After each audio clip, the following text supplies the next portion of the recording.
Buenos días, soy Michelle Lucy Kopmans y soy doctoranda en la Universidad Miguel Hernández de Elche en creación artística. Hoy voy a hablar del enfoque y la conexión de la distopía en los cómics y los videojuegos europeos. Em, la distopía constituye efectivamente un instrumento crítico fundamental. Hay muchas personas que consideran distopía como pues solamente una diversión en el cine, en la literatura, que es algo que, bueno, presenta futuros potencialmente catastróficos, sí, pero que no es muy serio. Cuando en realidad, pues sí que lo es. Es una proyección, efectivamente, de futuros catastróficos, pero que comentan también el presente, o más bien, qué podríamos hacer en el presente para no tener que sufrir estos futuros potencialmente catastróficos. Es prospectiva. En Europa, los cómics y los videojuegos se han convertido también en medios fundamentales para la exploración de la distopía, como el cine, como la literatura en general o más clásica, movilizando sus propias técnicas cada una. El cómics, pues, con secuencias gráficas y el videojuego con la interactividad. Pero estos medios tienen una función crítica y estética bastante importante en ese ámbito. Eh, Este trabajo se enmarca dentro de los estudios culturales, claramente, y sobre todo tiene un enfoque intermedial. Hablamos de cómics, hablamos de videojuegos y lo que estamos haciendo es ver los vínculos que hay entre estos dos medios. La hipótesis es que la distopía funciona como un lenguaje crítico común, que no es solamente de la literatura o solamente de las películas, pero que también es un lenguaje crítico común en los estudios culturales. Esto lo vemos con la semiótica visual, con los estudios de prácticas narrativas, con los exámenes también de las implicaciones culturales, políticas y sociales que existen en los cómics, en los videojuegos, que vemos que son similares en realidad. La distopía funciona como un dispositivo crítico y estético. Lo que hacemos entonces es analizar cómo la distopía se convierte en una herramienta de investigación cultural. La distopía es una proyección futurista, es prospectiva, pero también es un dispositivo crítico, a los términos de Foucault. La distopía estructura un espacio en que se exponen y critican normas sociales, dispositivos de vigilancia, jerarquía principalmente. La distopía como expresión cultural de la angustia postmoderna, esto es la teoría de Jameson. La distopía refleja contradicciones entre el capitalismo tardío que conocemos nosotros y la incapacidad de imaginar alternativas radicales al sistema existente. Sabemos que el sistema no funciona, pero no sabemos inventar otro futuro porque no tenemos imaginación suficiente. ¿Y esta imaginación dónde la vamos a encontrar? Pues según Jameson, en la ciencia ficción, que es el único medio hoy en día capaz de inventar futuros totalmente y radicalmente diferentes, que no son siempre utopistas, a veces son distópicos. En el cómic europeo lo que hacemos es representar el desastre y el orden total, que es muy, por supuesto, se opone bastante. He decidido utilizar hoy pues dos cómics. Hubiéramos podido abordar miles de cómics que existen a nivel europeo. Voy a trabajar hoy con dos cómics franceses. Uno que es el Transpersonnage. ¿Por qué? Porque este cómic ha sido también adaptado en película, en serie también. Es un cómic que es bastante antiguo, es de los años 80. Habla de estratificación y de movilidad.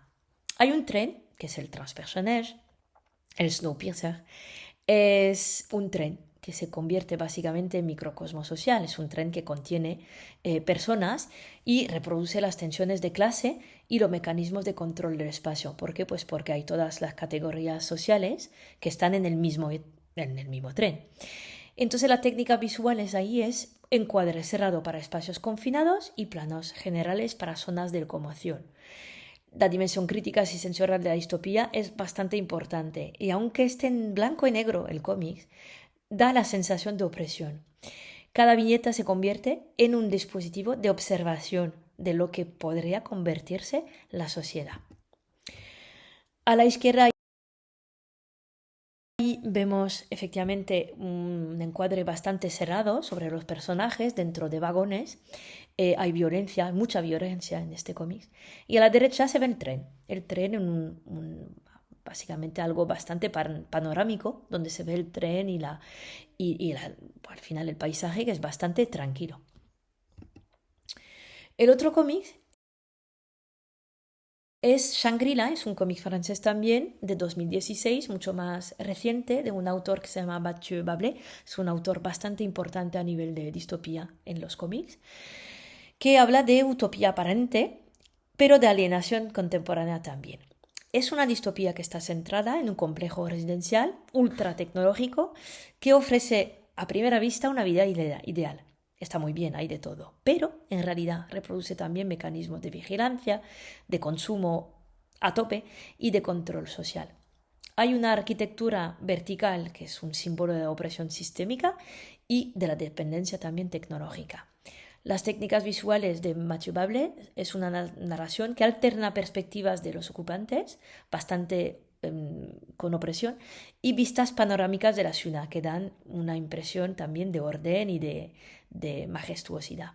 La vista panorámica da también una ilusión de utopía, y el encuadre cerrado más bien de la opresión distópica. Ahí se ve a la izquierda los personajes en cuadres muy cerrados, pasan un montón de cosas y es muy violento también.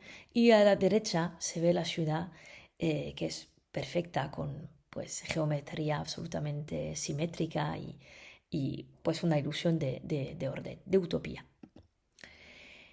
El cómic como herramienta crítica, pues la distopía no se limita a un universo imaginario como mucha persona podría pensar. La distopía se convierte en un instrumento de crítica social y política.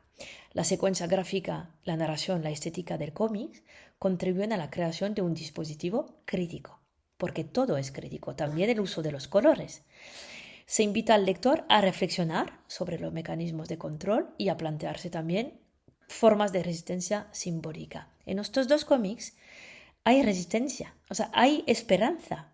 El mundo, el futuro está presentado como algo bastante negativo, distópico, pero también hay esperanza porque se rebelan y no se dejan hacer por la violencia del mundo presentado. En los videojuegos europeos hablamos de contemplación a la experiencia participativa. Los dos videojuegos que he elegido son videojuegos europeos. El primero es Deus Ex, Human Revolution.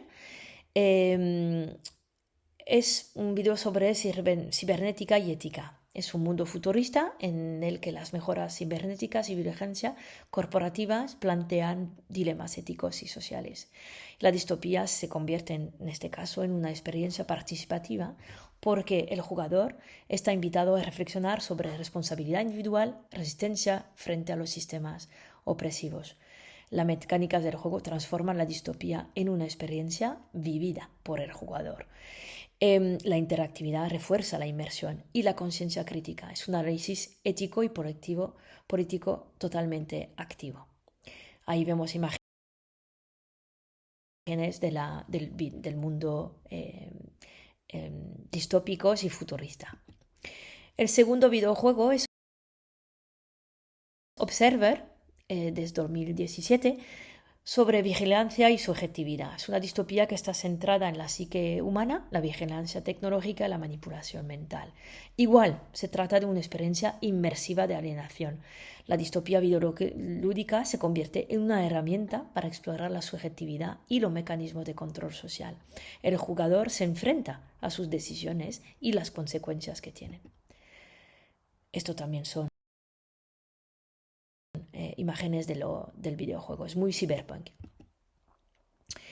Los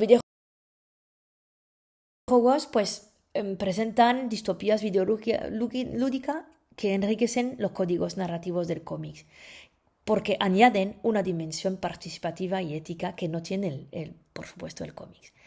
El jugador ya no es un simple observador, como es el caso del cómic, pero se convierte en un actor del universo crítico. Esta transformación de la recepción marca una evolución, por supuesto, significativa, pero manteniendo también unas continuidades, por ejemplo, puedo decir, temáticas y estéticas. O sea, las temáticas son las mismas que en los cómics y estéticas también. Entonces el videojuego trabaja las mismas narrativas. El análisis comparativo del cómic y del videojuego revela una intermedialidad productiva, en la que los códigos gráficos, narrativos, interactivos circulan y se responden entre sí. Estos dos medios construyen una cultura visual europea del desencanto, que es la teoría de Jameson, en la que la distopía sirve de lenguaje común para cuestionar el futuro, las transformaciones sociales y las tensiones entre tecnología y humanidad. La distopía actúa como una verdadera herramienta de reflexión sobre identidad europea, combinando herencias gráficas, narrativas e interactivas para producir un espacio crítico compartido. Y en conclusión, solo decir que la distopía en el cómic y el videojuego europeos demuestra su papel como dispositivo crítico. En el cómic el lector observa y analiza, en el videojuego interactúa en una experiencia participativa. Ambos medios comparten códigos estéticos narrativos idénticos y entonces la distopía europea constituye un laboratorio de pensamiento crítico que podría servir perfectamente bien de perspectiva científica. Gracias por la atención.